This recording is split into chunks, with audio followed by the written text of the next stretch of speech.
Okay, it's a real pleasure to have this opportunity to introduce today's seminar speaker, Ben Vernot. Ben is originally from the area of computer science. He did his bachelor's work at Carnegie Mellon, where he was doing pretty much straightforward computer engineering, computer science.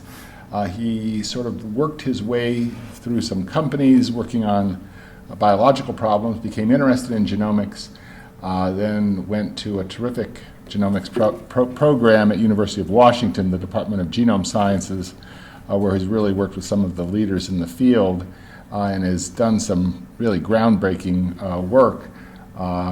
He is still just a graduate student. We promoted him with a PhD. He doesn't have his PhD yet, but judging from the papers he's already published, I'm sure there's no problem from that point of view. And he's going to talk to us today about some of the work that he's done, both in some of the seminal papers on looking at genome sequences in autism, as well as in some archaic ancestors of ours. So, yeah. Thank you, Jay. It's been great to have the opportunity to come here and meet with several of you, so thank you for that. It's been a good day. So yeah, the title of my talk is Population Genetics, Insights into Autism and Our Neanderthal Ancestors. And maybe to the disappointment of some of you, unfortunately those two things aren't very connected, at least not as far as we can tell at this point and not in this talk. So I'm going to tell you separate stories about autism and then work on Neanderthal ancestry. And I want to sort of preface this by saying that the majority of my work my personal work is on Neanderthal ancestry, so these are the projects that I've headed up. The work on autism I think is really fascinating, but I've been mostly working with Evan Eichler's lab on that. So I know quite a bit more about that. Right, I can advance with this. And so first, just a little bit of a definition of what population genetics is, at least from my standpoint. So what we do with population genetics is we're testing models of evolution by looking at genetic variation. And those models could be any of a number of things. So you could be thinking about models of the history of a particular species or a particular population. You could think of the histories of multiple species and how those species are related to each other and what evolutionary events have happened in their history.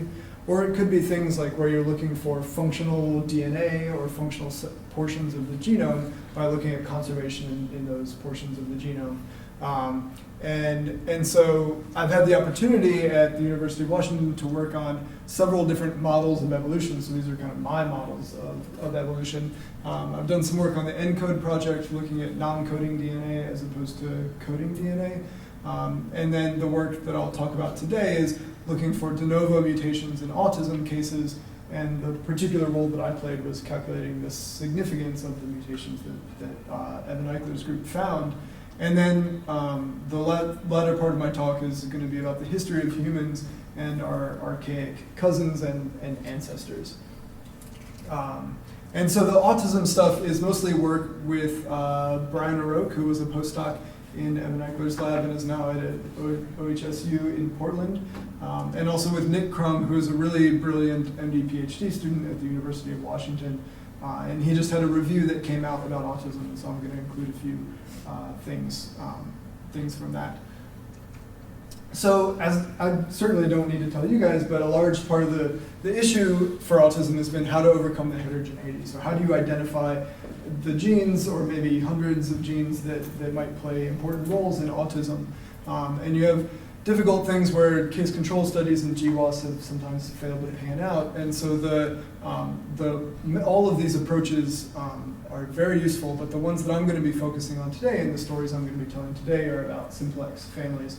And specifically situations where you have an unaffected mother and father and often a sibling, and then the proband has autism. And so the first study was one with Brian O'Rourke, and he did exome sequencing, where you sequence all of the genes in each of your individuals on 209 probands and their parents. And so as part of this study, they found 260 de novo mutations. And here, I guess maybe to backtrack a little bit, you're looking for de novo mutations. That means a new mutation that is not present in the parents, but is present in the proband, the individual who has autism. And the idea is that that mutation was damaging enough that it caused them to have autism, or at least pushed them over from maybe just the potential to actually showing the phenotype. And so they found 260 de novo mutations, a little more than one mutation per person. 192 of them were protein changing, but only 2 of them were in recurrently mutated genes. So those are genes where at least 2 individuals out of the 209 had mutations in those genes. And so there was a CHD8 and NTNG1, and this is maybe about what you would expect if their autism a very, very complex phenotype, as we know. And so they came to me and asked, how can we show that whether or not these mutations that we found are actually significant? And so the question you're really asking here is, how likely are you to observe X mutations of a given type in a given gene? And that depends on a lot of things. It depends partially on the size of the gene, right? So if you have a very large gene, you're more likely to get a hit in that gene just by random mutational processes. It also depends on the mutation rate. Every gene has a different mutation rate, and obviously the number of samples that you're going to identify or that you're going to look at. So just as an example, there's quite a bit of a range in mutation rate per gene. So we calculated the mutation rate for all of the genes in the exome target, and it's anywhere from 10 to the negative 9th to 10 to the negative 7th mutations per base pair per generation. And so this is something that you really have to take into account. And the way that this has an effect, so we can consider a few different genes, let's say gene A here, this is the expected number of new mutations you would see each generation or amongst your whole study set. So maybe for gene A, it's either very large or has a pretty large mutation rate. And so if you see 2 individuals that have mutations in gene A, this is not that surprising, right? Gene B is a little bit better. The slope of this curve is a little different. And so if you see 2 mutations, you're still maybe not quite significant, but you're looking better. And so for the 2 genes where they found recurrent mutations, fortunately their distributions looked quite a bit more like this leftmost brown distribution. And the probability that you would see mutations in 2 individuals in either of these genes is quite low. Although you're looking at the whole genome, or at least the whole exome, right? And so with Bonferroni correction, only one of these ends up still being significant. But at least, this provides room for, or at least a way to measure this, right? And so then a natural question is, how far can you push this? And I think a lot of people are taking this question a lot further. Yeah? So when you mention the number of mutations here, do you classify them in terms of the functional construct? Are you talking about synonymous or non-synonymous? What are you talking about? Right. That's a great point. And so these mutations were all, and I think we only considered truncating mutations, right? Truncating or frame shift mutations. And so that plays a role in the, it would sort of alter the probabilities because the mutation rate is based on all mutations, right? But you're seeing truncating, you're only counting truncating or non-synonymous mutations.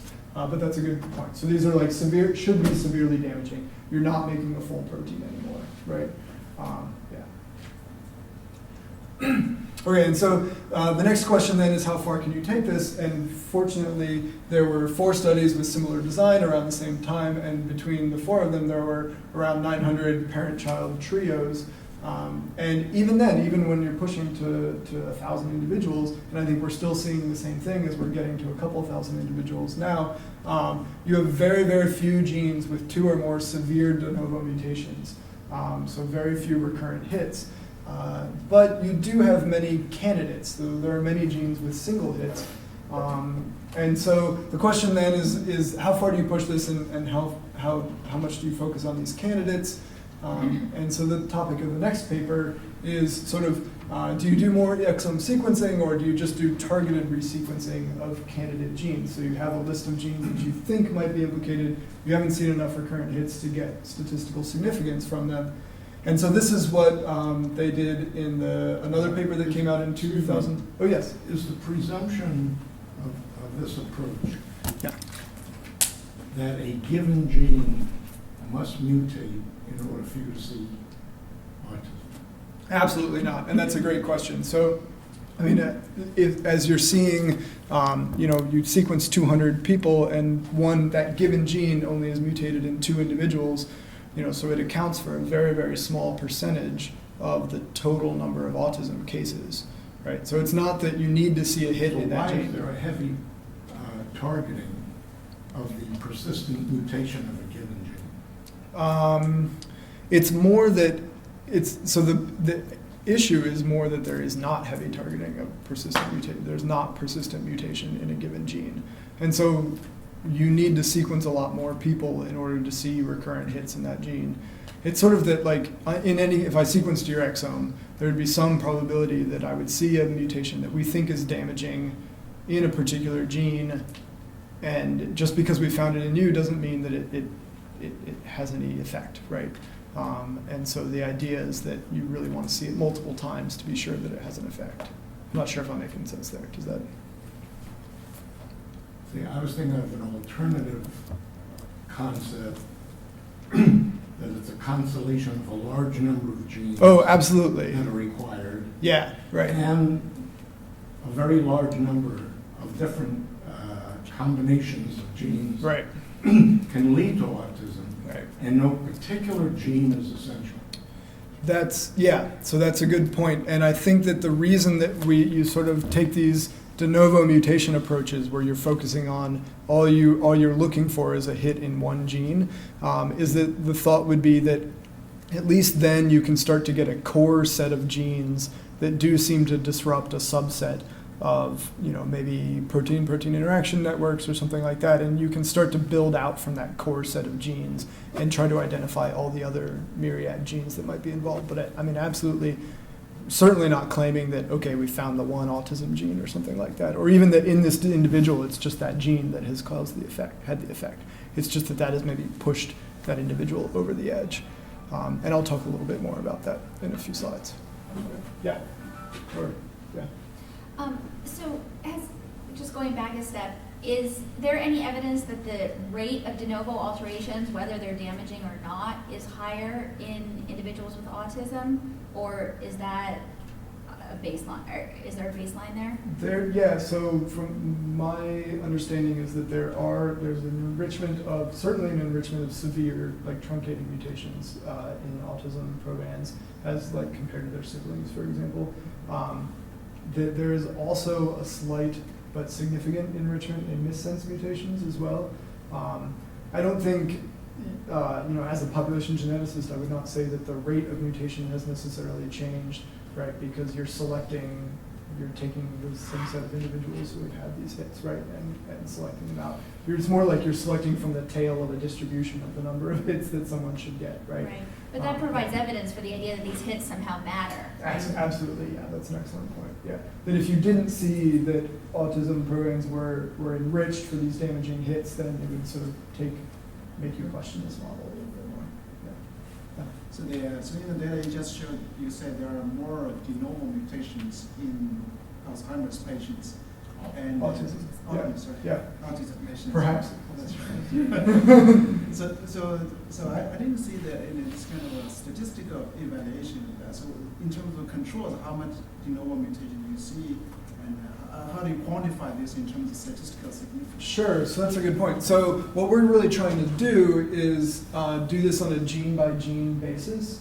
And because these mutations, the mutation rate is 1.2 times 10 to the negative 8 per base. I mean, it's like so small per generation that you're never going to be able to sequence enough controls to be able to get this distribution, right, for controls versus for autisms in terms of actually calculating a mutation rate per gene.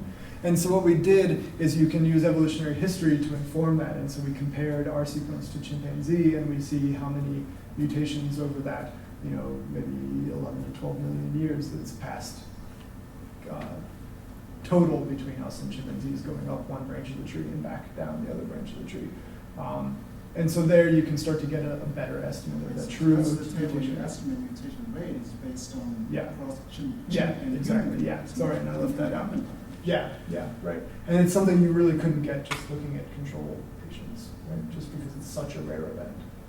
So a lot of this is just about struggling with like how do you actually look into such rare events and such a complex. But in the data, in the analysis you did in this paper here, I assume you sequence in the siblings as well. You said that you sequence. Actually, no, I don't. For most of those trios, the siblings were not sequenced. Oh, no. Yeah, and for some of them, they have been. I'm not actually sure to what extent the siblings have been sequenced, but it's not something that we use in this portion of the analysis. So I would just think about statistical issues of this here, right? So you could imagine there is also multiple hypothesis issues here, right? Absolutely. You are selecting, say, among 20,000 genes, those are genes have higher two mutations here, but it might happen because you have 20,000 genes as candidates. Yeah. So we're definitely calling them candidates until they've been confirmed, and that's what I'm going to talk about actually in just a few slides. So, yeah, that's an excellent point. You certainly can't. It's hard to say. So actually, this one, right, NTNG1 was significant even with multiple testing and correction. Right? But the p-value is still like 0.002 or something like that. Right? It's not great. This one was not, but CHD8 actually was one that turned out to validate pretty well. So, yeah, and so this leads me to the next point, which is now we're going to go back and take this set of candidate genes and do targeted sequencing on that and try to get more statistical power. And so this is from a paper also from 2012, and they used an approach, a sequencing approach called molecular inversion probe, MIP. And what this does here is that you have a small sequence with two primers connected by a backbone, and the primers are very specific to a particular portion of the genome, and there's only about 110 bases between them. And so they anneal to the DNA, and they extend and ligate here, and then you cut this here, and you end up with something you can amplify and sequence. And you tile these across the genome. And so to cover, say, like a few genes, you might get a couple thousand of these to tile across the genome and sequence them. And so this has the advantage that it's pretty cheap. These are pretty short pieces of DNA that you need to synthesize, so less than $1 per gene per sample, and it's pretty fast. They did 44 candidate genes in about 25,000 probands. And so these are genes where maybe you've seen multiple hits, but you want to see if they're significant, or just genes that are related and you think they might be implicated. And I think it took them maybe 2 or 3 months to do all of this sequencing. So it's a fairly extensible approach. And the result of this study was that they found 27 new de novo mutations in 16 of the 44 genes. 17 of those are severe, so nonsense, splice, or indel. And this is heavily skewed towards severe. This is quite a bit more than you would expect by chance. And so now we can update our p-values, not just for the genes that we looked at before, but this new set. And so first I want to point your attention to this orange bar here. This is the probability just of seeing these 17 severe events overall. So it's very unlikely that according to normal mutation rates, you would see that. And then this is the p-value for each of the other 16 genes that had at least one hit. And so our p-value for CHD8 has been bumped up considerably. We now have 7 severe events instead of just 2. And I want you to take note that, so we went from 2 events in 209 individuals, right? So that's maybe like 1%. We've not stayed at 1%, but our significance has gone up considerably. And with Bonferroni correction, you get 6 genes that now are significant. And just to try to tie this talk, the front of the talk, together a little bit with the back of the talk, I, last night at like 11 p.m., looked for all these genes in our Neanderthal sequences. And so modern humans do have Neanderthal sequenced in 4 of this total set of 16 genes. I don't know if that's significant or not. I don't know if you could actually learn anything about whether what we got from Neanderthals or something with respect to autism, but I figured I should at least like tie it all together, right? So this is my one gratuitous slide of tying it all together. Right, and so now we're sort of finally starting to get a few genes where we seem to have significant de novo hits. And the next question is sort of what can you do with those genes? How many more do you think that you'll find? Yeah. So can I ask how does the p-value calculate? So for all of these genes, it's the same as I was talking about before. Based on mutation rate. Based on mutation rate and a Poisson distribution, and yeah. I don't remember how the overall. But you mentioned that in many of the mutations you focus on is kind of those disruptive mutations, Right. truncating, and how do you estimate mutation rate for that? It seems very challenging to do that. Yeah, that's a really good point, and we kind of just brushed that under the rug, and I think that it makes this more conservative, right? Because we're estimating the mutation rate for all mutations, right? Or we're taking a subset of the mutations, so you're going to get more recurrent hits if you're also including synonymous and missense mutations. But I think you really want to be conservative here, right? Because I'll show in a couple slides where we're using these as input then to later downstream. So I'm just curious, how this mutation rate estimate based on human comparison is kind of translated to human population mutation rate. Yeah. Right. So that's a really good point, and it does make the assumption that the mutation rate hasn't changed dramatically over the last 6 million years. I think that that's a pretty safe assumption. We certainly see dramatically different mutation rates, say in mice than in humans. A lot of that has to do with generation time. But we are sort of normalizing this by the generation. It's not per year. So I think it's a safe assumption to say that the mutation rate has not changed significantly over the last 6 years. Maybe it's, yeah. But is it possible to estimate human population-based mutation rate? It is, but it's very difficult. There's some really good work out of Michael Lynch's lab at the Indiana University in Bloomington trying to do that. But it's not a straightforward thing, and like I said before, it's really especially difficult to do that for a particular area of the genome, right? There are whole Nature papers just about trying to estimate the mutation rate in humans at this current day, but trying to drill down, but that's genome-wide, right? Trying to drill down to a particular point is different, right? Would you accept one more question? Absolutely. Here? What are the combinations that are most fatal? Jeez, I have no idea. What are the combinations? The combinations of Your population of autism. These? Go back. go back. Go back. No. Oh, No, up here. Your questions. Here? Your last slide. Okay, yeah. Okay. What are the I'm common? envisioning a population of autism genes. When Uh-huh. I ask the question, how many autism genes? Right. And I'm asking you, and in a way, does your methodology help to identify what are the combinations of N genes Right. that are the most fatal? I think if you got, if you could sequence, for example, and you probably wouldn't have to go quite this far, but if you could sequence absolutely every person with autism in the United States, right? You could start to do a more rigorous analysis of co-expression of genes or individuals who you never see certain combinations of hits and that sort of thing. But really, first you need to just identify the genes, and that's someplace we're not to yet, right? So. This is the last time I'm going to push this. All right, sure. I'm assuming that no single gene is of large effect, Yeah, right.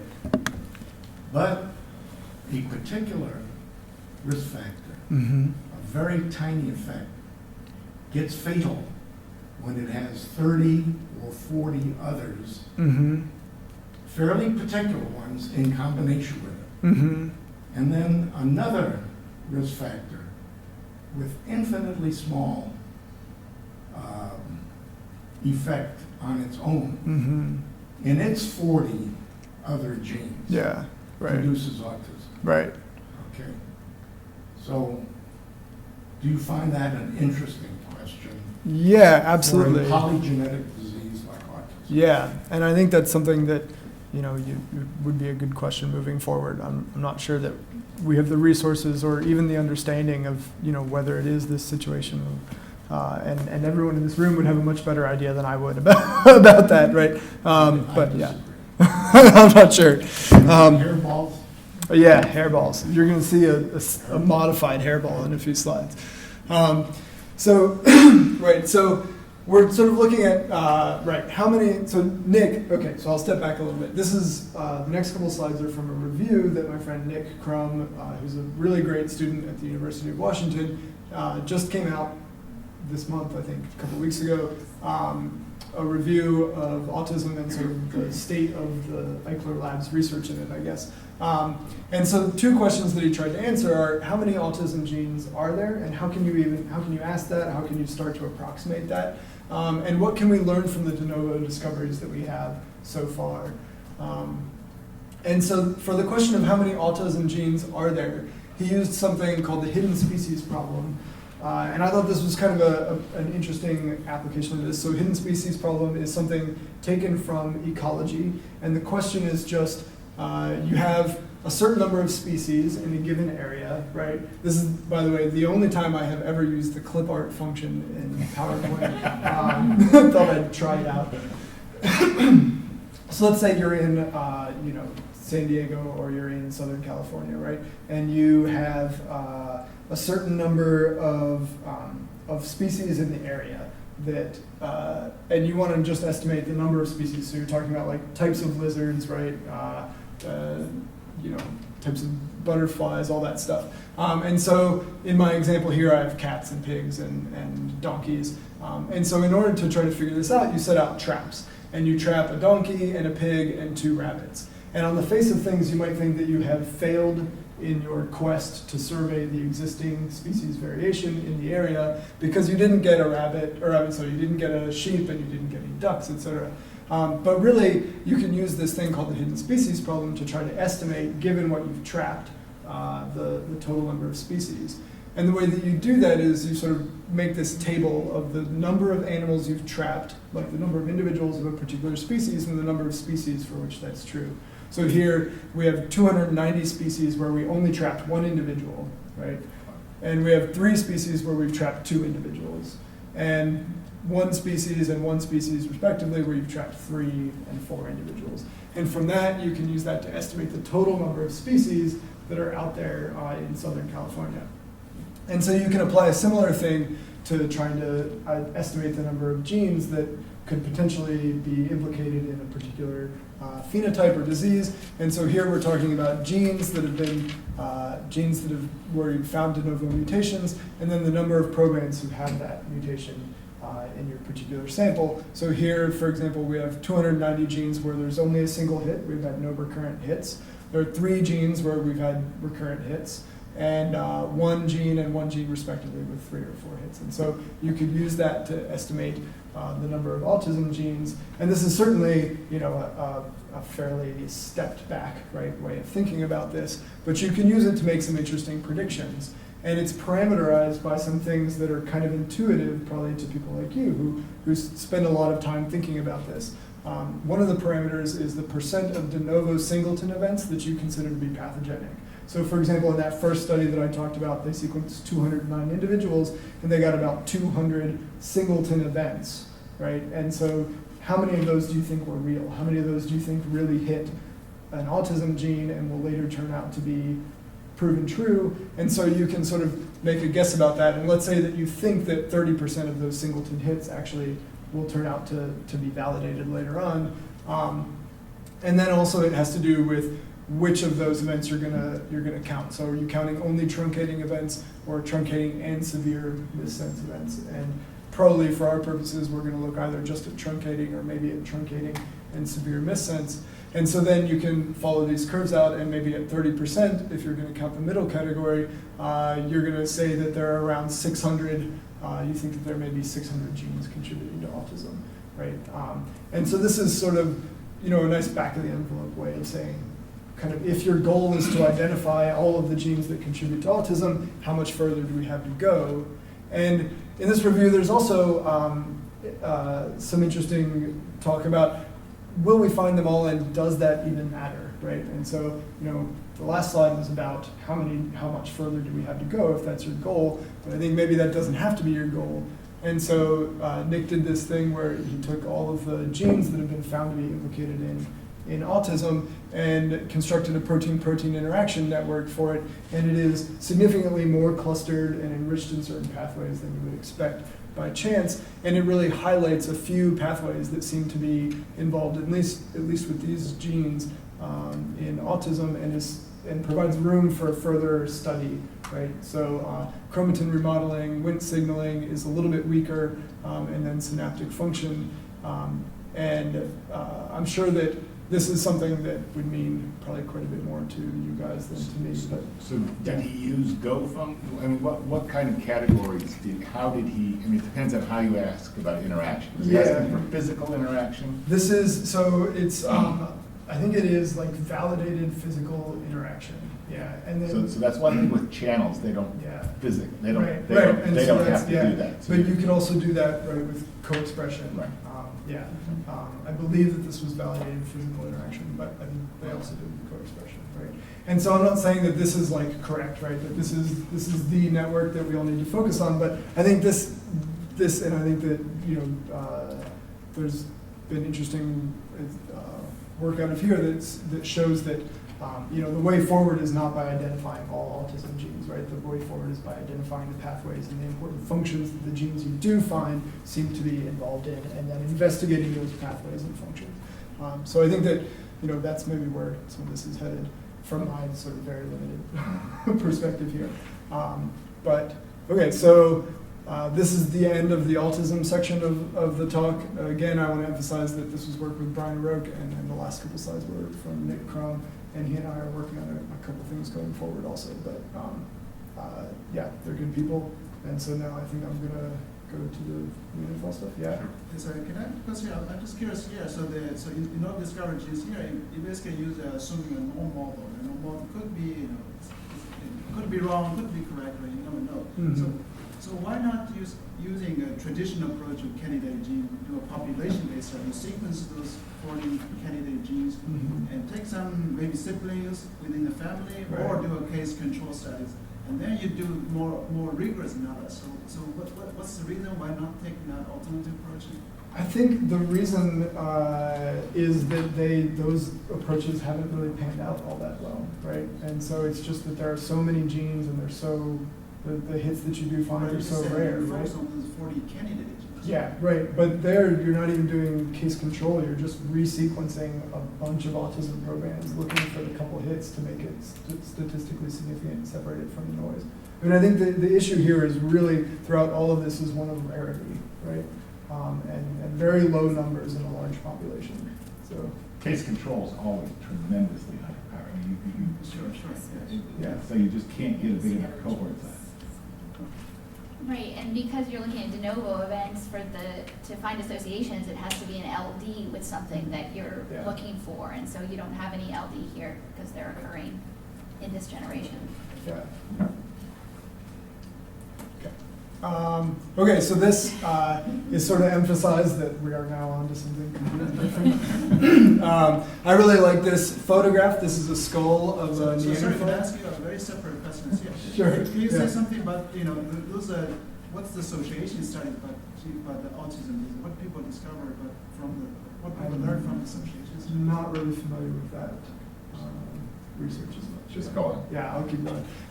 So I really like this this image. This is a skull of a Neanderthal that was found in Belgium in 1886. I like it for a few reasons. This was within a few years of when they first decided that Neanderthals were a new species and actually named them. This is also not too long after Darwin published The Origin of the Species. And so, this is a time of dramatic change where we're starting to really understand where we came from and how long it had been since we had been there, right? And is also part of the first sort of more complete skeleton of a Neanderthal. And so I'm going to start this talk with a little bit of an overview of hominid history. I'm not just doing this because this is an autism center. I start all my talks with this. This is a population tree showing the history of ourselves and our most recent ancestors and cousins and relatives.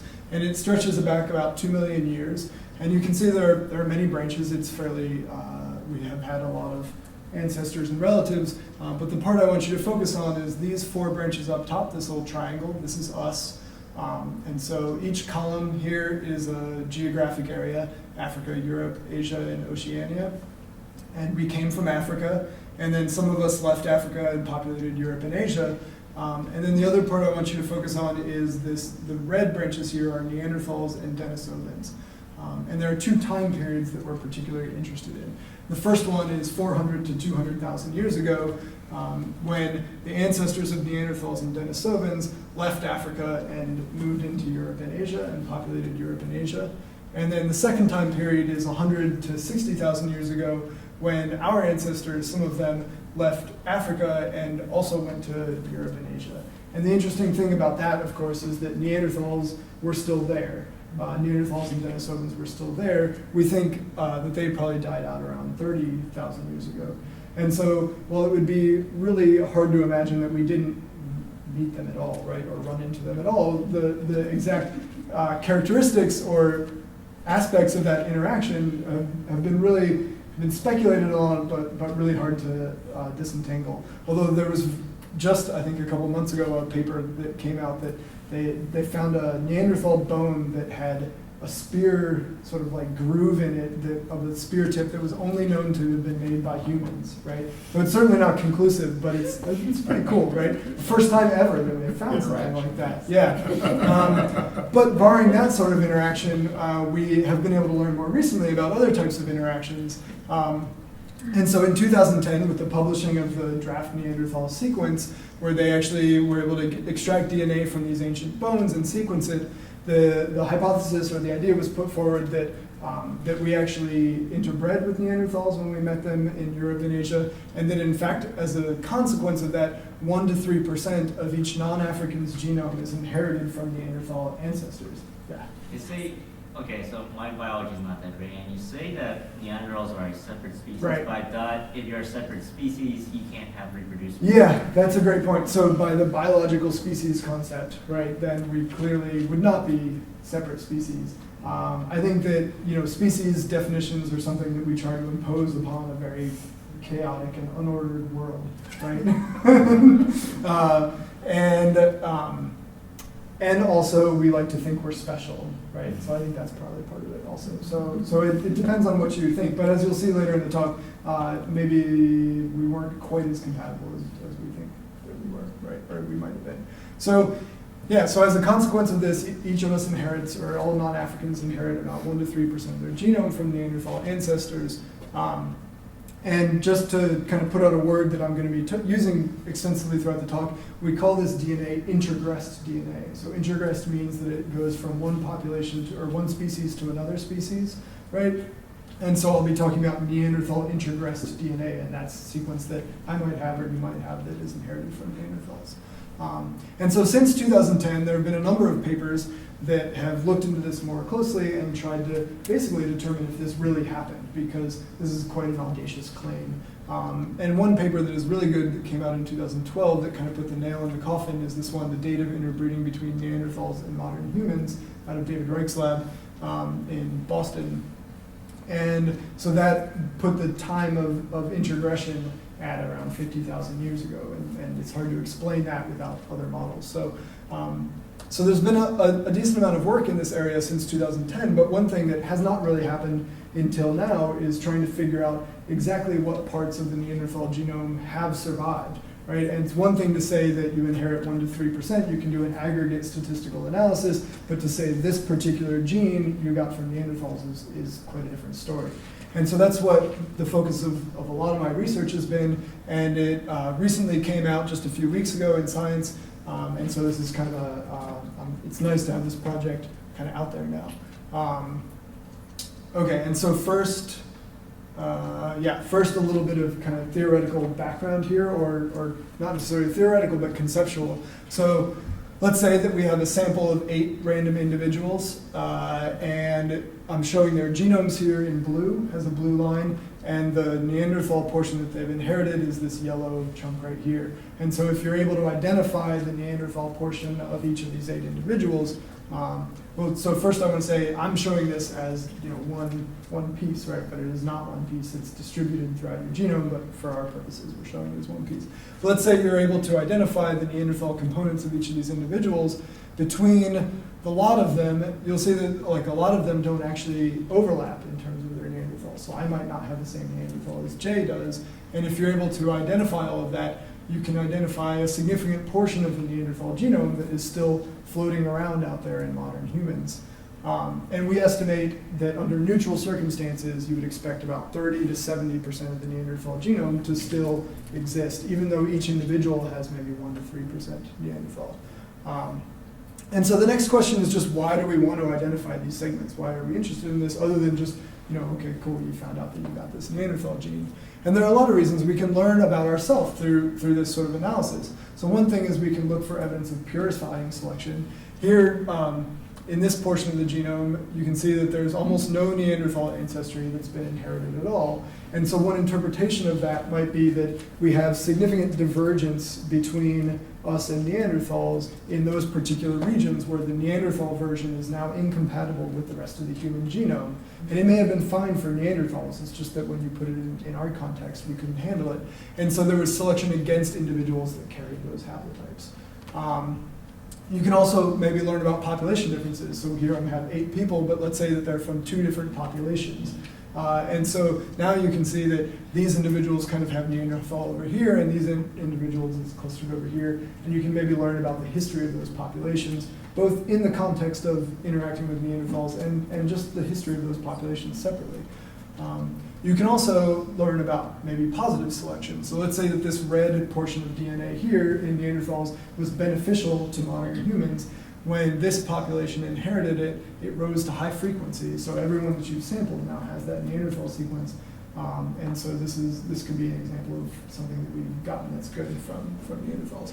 And this, I think, is fairly compelling. It makes a lot of sense because if you think about it, they were up here, or not up here, right, but in Europe and Asia for a considerably longer time than we were. They had been there for a couple 100,000 years, and they would have had time to adapt to the environment, and we could have sort of like piggybacked off of their experience.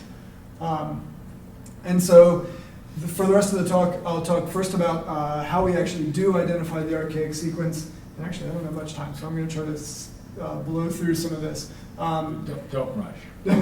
Okay. We've already done the question session. Oh, right. Right.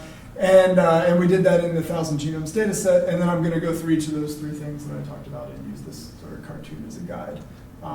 So first, our pipeline, we have 2 primary steps that we use to identify the sequence.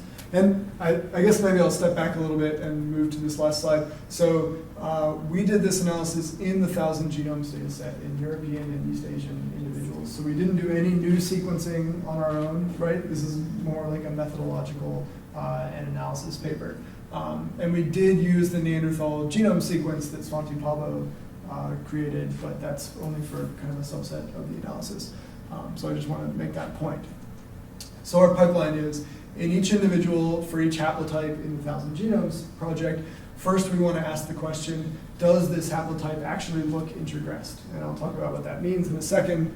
And then once you have a set of putative archaic haplotypes, so these are your candidate sequences, you're then going to look at the Neanderthal sequence and say, okay, does it look like Neanderthal? So the first one is just based on a model of what we kind of think introgressed sequence should look like absent the Neanderthal genome. And then the second one is we actually compare it to the sequence. And then we get our set of filtered call set. And so what should introgressed archaic sequence look like? So here I'm showing a population tree of Neanderthals, Europeans, and Africans. And I'm sampling from one locus, right? So from one gene in the genome, I'm sampling 4 haplotypes, 2 in Europeans and 2 in Africans. And one of these European haplotypes happened to have been introgressed from Neanderthals. And so within this population tree, this is a coalescent tree showing the relationships between these haplotypes at this locus. And so the 3 things that you should expect to be different about this blue haplotype than the rest of them is, 1, the Neanderthal introgression happened in Europe and Asia, right? So you shouldn't see Africans with Neanderthal barring some back migration. And so we use a collection of Yoruban sequences from 1,000 Genomes as a reference population to sort of exclude any variation that's found in them. The second one is that recombination has had a very short amount of time, relatively speaking, to act on this. So when the Neanderthal haplotype enters into the human population, it enters as a whole chromosome, and only then does it begin to be broken up onto the background of modern human chromosomes. And so it's only had about 50,000 years for recombination to act on it. It should be fairly long.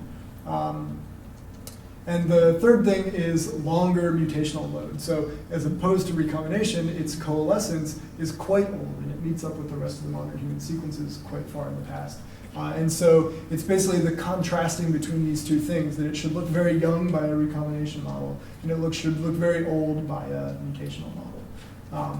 And so we use a statistic called S star that was developed by Plagnall and Wall, and we use this in another paper of ours that measures these sort of three signals and is, as I said before, agnostic to ancient DNA sequence. So we're not actually using the Neanderthal DNA at this point. And so the procedure, just a few details. So we did this in the Europeans and East Asians. We have a little, or around 700 individuals.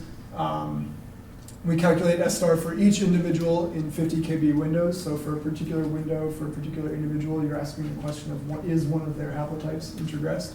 And we filter out a bunch of stuff. So CpGs have a much different mutational model, and so we want to exclude those. It's also difficult to sequence CpGs in ancient DNA. We want to filter out known duplicated regions and just difficult to map bases. There's a really great resource from Heng Li at the Broad Institute on bases where if you have a read from a different portion of the genome and you miscall another base nearby, you might accidentally map that read to that portion of the genome. And so you can just sort of systematically exclude all of those. And so then in the end, we get a set of, for a particular individual in a particular window, we have an S star value, and it kind of kills me to just show this, because this right here represents maybe like 3 months of my life last year. Because you then compare that to a null model of what you expect S star to look like under the hypothesis of no introgression. And that is parameterized on a lot of different stuff, and it's really complex. But basically the idea is that if you expect the distribution to look like this, and an individual has a number way up here, then you're going to say, okay, that's pretty unlikely. We think they might be introgressed. And so you take that, and that gives you your set of putative archaic haplotypes. And at this point, you haven't looked at Neanderthal at all. And so now you calculate, or you want to see if it matches Neanderthal. And so to do that, what we mean by does it match Neanderthal is we mean does it match Neanderthal more than you expect by compared to random non-introgressed sequence. So you take the sequence throughout the rest of the genome that you don't think is introgressed, and you compare the match of Neanderthal of that to the match of your putative haplotype. And so to find similar haplotypes, you match on a bunch of things. So the length of the haplotype, the frequency, the standard deviation of that frequency, and the number of variants on the haplotype. And on average, for every putative introgressed haplotype, we get about 100,000 match haplotypes that we then use to calculate a p-value of how well it matches Neanderthal. And so what you get at the end here is a distribution of p-values. And this is basically what you want a p-value distribution to look like, right? So we have a strong tail to the left. It really looks like we're enriching for Neanderthal sequence. And just to be sure, we did the same thing for random regions throughout the genome, and you get a very nice uniform distribution. And so you can use Q values to threshold this at 5% FDR. And so we take just the sequences, just the haplotypes that are over here, and these are our call set at an FDR of less than 5%, hopefully. And so now we have our true positives and our filtered call set, and we can start to do the fun stuff. So first I'm going to talk about population differences. We found 600 megabases of Neanderthal sequence in total throughout the genome. And so if you look at how much is in Europeans and how much is in East Asians, we found a little bit more in Europeans. They overlap to a certain extent. Excuse me. And even though we found more in Europeans, this is not because Europeans have more Neanderthal sequences, because we had more Europeans, right? We had 379 European individuals and only 286 East Asian individuals. So if you correct for sample size, actually the amount of sequence in a given population is fairly equal. You can also look, however, on an individual basis. So if you look at how much sequence we identify in an individual, you get anywhere from 17 megabases to 27 megabases. And you're certainly not identifying all of someone's sequence, right? So this distribution isn't going to be entirely correct. But there's a clear difference between Europeans and East Asians. And in fact, we found that East Asians have, on average, 22% more Neanderthal per individual. Of course, that's a very small difference when you're talking about a small percentage of your genome, right? And so there's not really a significant difference in terms of actual Neanderthal sequence. You can also break this down into subpopulations. So we had 5 European subpopulations and 3 East Asian subpopulations. And within Europeans, there is a significant difference between those. So for example, Tuscans up here at the top have significantly less than Finnish people, right? And it's tempting to sort of squint your eyes and get a geographic climb here. These are both Southern European populations and these are both Northern European populations. But I mean, you really have to squint there. So we're starting to try to look into that a little bit more, but I'm not sure that that is going to pan out. Okay, and so in addition to just looking at the differences on an individual or population basis, we can try to see what we can learn about these populations. And so one of the questions is, why do East Asians have a little bit more Neanderthal? Is that random chance, or do you have to invoke a different demographic history to explain that? You can also use it to estimate characteristics of the European and East Asian history. And so the statistics that we're going to look at, and this is going to show up as the X and Y axis of a couple plots, is the ratio of total introgress sequence between them. So I said that in a given population, you have about the same amount of Neanderthal. And also the ratio of introgress sequence per individual. So in East Asia, per individual, you have about 22% more. And the 2 models we're going to consider. So because all, as far as we know, non-Africans have Neanderthal sequence and they have about the same amount, it's tempting to say that, okay, this must have happened like in the Middle East as they left Africa, right? And so this is the 1 pulse model. So we have before the branching of Europeans and East Asians, you have 1 pulse of introgression from Neanderthals.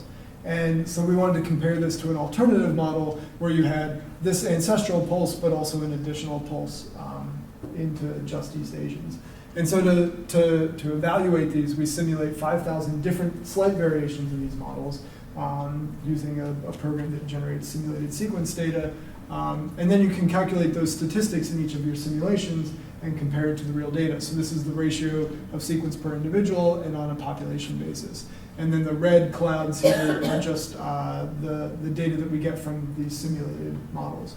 And then the white square here is the real data. And so you can see that we can I think fairly safely exclude this 1 pulse model where you got all the Neanderthal in one event. And we're showing that certainly this 2 pulse model is consistent with the observations. And I really have to stress here that you can never prove a hypothesis, you can only disprove some hypotheses, right? And so I think we have shown that this simple model can't be true, and something's not really messed up with our stuff. We can show that other models look consistent, but I'm certainly not claiming that this is exactly what And if you happened, put 3 pulses and 4 pulses, Yeah, exactly. you'd only, the more parameters you get, Right. the better you can make it. Right, exactly. So the question is it, I mean, so it might well just be a continuous introgression, right? Is that- Absolutely, yeah. So the way that we modeled this is with introgression happening over about a 500-year period. I tried a lot of different ways to do that, and it doesn't seem to make a lot of difference. And is it clear that Neanderthal is absent in Africa, that it left and Yeah. there's nobody got left behind? Yeah, it doesn't look, I mean, certainly there may have been somebody else may have gotten left behind, or we got left behind, right? They emerged from us We 400,000 certainly years got ago. left behind. Yeah, and there's some tantalizing evidence that there may have been similar archaic species in Africa, even as recent as 50 to 40,000 years ago. I see. But the fossil record there is really sparse, and so yeah. But no, there is no Neanderthal ancestry in most African populations, except in North Africa, right, where there's substantial back migration. Okay, so next we can look at purifying selection. So what if we don't see Neanderthal in some particular portions of the genome? And this slide, the projector, the computer really doesn't like it. All right, there we go. Okay, so this is a map of all the Neanderthal haplotypes that we found. It may be hard to see, but on the top of each chromosome, so the 22 autosomal chromosomes, on the top of each chromosome, is East Asians, and on the bottom of the each chromosome is Europeans. And so you can certainly stare at this a lot. Lord knows I have. But one of the things you might notice is that there are regions that are significantly depleted for Neanderthal. So 8q, we see very, very little of Neanderthal. And so our hypothesis, as I mentioned earlier, is that there's some divergence between us and Neanderthals in those regions that has made the Neanderthal haplotype incompatible with the rest of the genome. And so we should expect to see more differences between us. And specifically, we're looking at fixed differences where every human has a new derived mutation and it's fixed in the human population. And when you look at that, so this is fixed differences per megabase on a chromosome arm level. And then you look at whether or not that chromosome arm is enriched or depleted from Neanderthal sequence, you see a strong negative correlation between them, implying, or at least supporting the hypothesis that this is because of purifying selection against Neanderthal haplotypes. And this is something that we're really actively looking into now, both trying to model this a lot better to see how much this is expected or unexpected, and to delve into the particular regions. One region that is particularly exciting is this 17 megabase region. It's the largest one where we have no Neanderthal. And smack in the middle of it is FOXP2, which is at least known to be related to language. Not a ton is known about this gene, but interesting that we have no coding variation differences between us and Neanderthals, but there are a number of potentially interesting regulatory sites around there. And so we're actually going back and trying to functionally characterize each of these variants here. And that's a project that is kind of like just been started. Wait, say that sentence again there. So when you go back in and in looking at that region where there's no introgressed sequence, if you look at the exons, they're all completely identical. Yeah, yeah. Wow. Yeah, so there can't have been a coding difference. Now, right? you don't mean that to include the It FOXP2. includes FOXP2. There So are no the coding differences. Neanderthals have the mature not mature, whatever the, Right, yeah. they have the derived. modern, Mhm. the non-ape form of Yep. FOXP2. Yeah. Wow, okay. That That's leads very to- interesting. That leads to a question that possibly unifies the two parts of your talk. Thank you, Jay. And the question is the following.